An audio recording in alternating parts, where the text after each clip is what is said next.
And I'm talking to so many AEs that have on the side of their CRM in a Google sheet or like an Excel spreadsheet, some sort of evaluation metrics of their pipeline based on, I don't know, how exciting the deal is, their personal take on whether the prospects are interested and how quickly it's going to close, the size of the deal, et cetera, et cetera.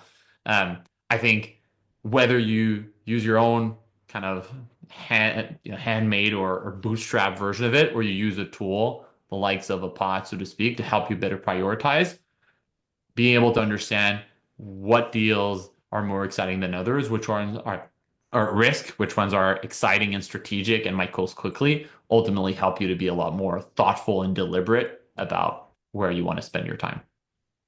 I mean, I don't know Yeah, if you have a perspective on this, or I think it'd be interesting to understand from a buying committee perspective. What does that change when an AE spends time on a deal in particular?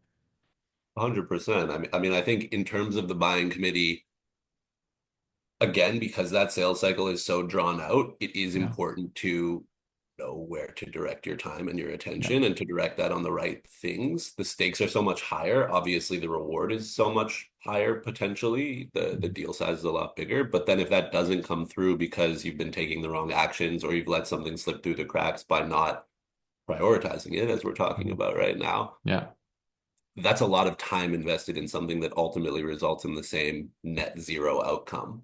If yeah, at the end of the day it doesn't close because you've missed a step. And I mean, speaking from personal experience, as a seller, I've used an Excel spreadsheet of my own to kind of keep track of deals or even like longhand lists on an envelope or a piece of paper on my desk where I have sort of my top 5 deals.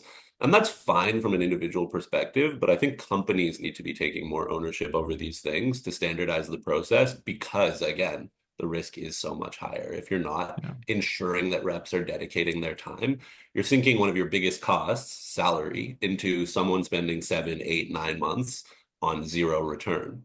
yeah, Whereas if you have a process, if you're using a tool like a pod, maybe yeah, not, then you're guaranteeing that the reps who would use an Excel spreadsheet tracker of their own and the reps who wouldn't because they aren't organized in that manner are adhering to the same process. Maybe they're sticking to a framework that you're enforcing. They're able to apply the methodologies that you're investing in training them on. yeah. Increasing your It's chances of it's a obviously hitting. standardized way for the organization to think about it